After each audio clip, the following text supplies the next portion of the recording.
এখন আমরা হরিণ আঁকা দেখব। হরিণ আঁকা কত সোজা এবং কত মজা এটা দেখলে যাবে বোঝা। এই হচ্ছে আমি চক নিলাম হাতে, শেষ পর্যন্ত থাকো আমার সাথে। এই হচ্ছে বোর্ড, আঁকবো আমি বোর্ডে একদম ছোটদের জন্য ধরে ধরে, দূরে যাবে না সরে, আঁকবো আমি ধরে ধরে। একদম সহজ পদ্ধতি। প্রথমে এরকম একটা আয়তক্ষেত্র করে নিলাম, ঠিক আছে। এইরকম আর একটি ছোট করে, এই এবার হচ্ছে দুদিকে সমান করে প্রথম বন্ধনী মতো করে নিলাম। এবার এইটা জুড়ে দিলাম, এই ঠিক আছে। এবার হচ্ছে এই জায়গাটা জাস্ট ডির মতো করে একটু বাঁকিয়ে দিতে হবে এইভাবে। আবার একটি এরকম একই রকম বাঁকা, দুটো যেন একই রকম হয় ফাঁকা, দেখলে কত সহজ আঁকা। এই হচ্ছে সোজা। এবার দেখো মজা, এরকম আনো বাঁকিয়ে, বোর্ডের দিকে থাকো তাকিয়ে। এবার লেজটা করে দাও এখানে এরকম।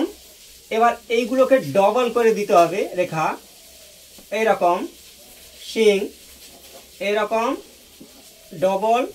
এই জায়গাটা হচ্ছে কান, এরকম সুন্দর করে দাও টান, হয়ে গেল কান।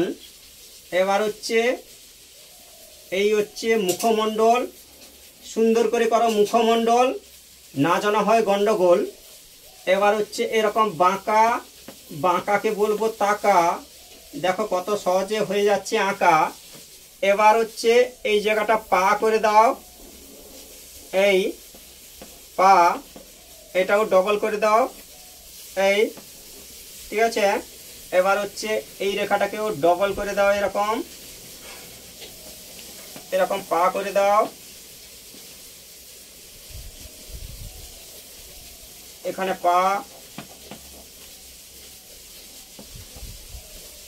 এবার হচ্ছে এটা মুছে দিলেই হয়ে যাবে।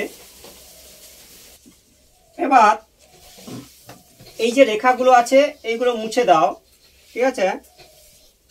এই রেখাগুলো মুছে দাও,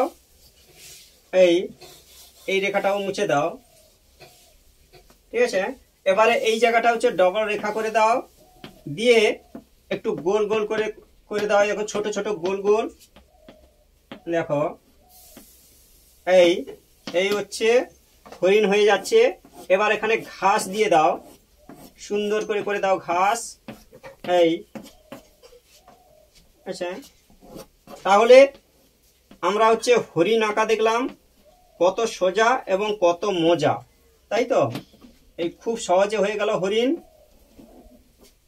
এটা হচ্ছে একটু সাইজ করে দিই সুন্দর করে, এই তাহলে এই হচ্ছে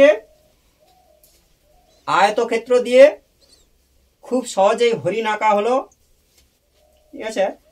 যদি ভালো লাগে অবশ্যই লাইক এবং কমেন্ট করতে ভুলবেন না। শেষ পর্যন্ত থাকার জন্য ধন্যবাদ।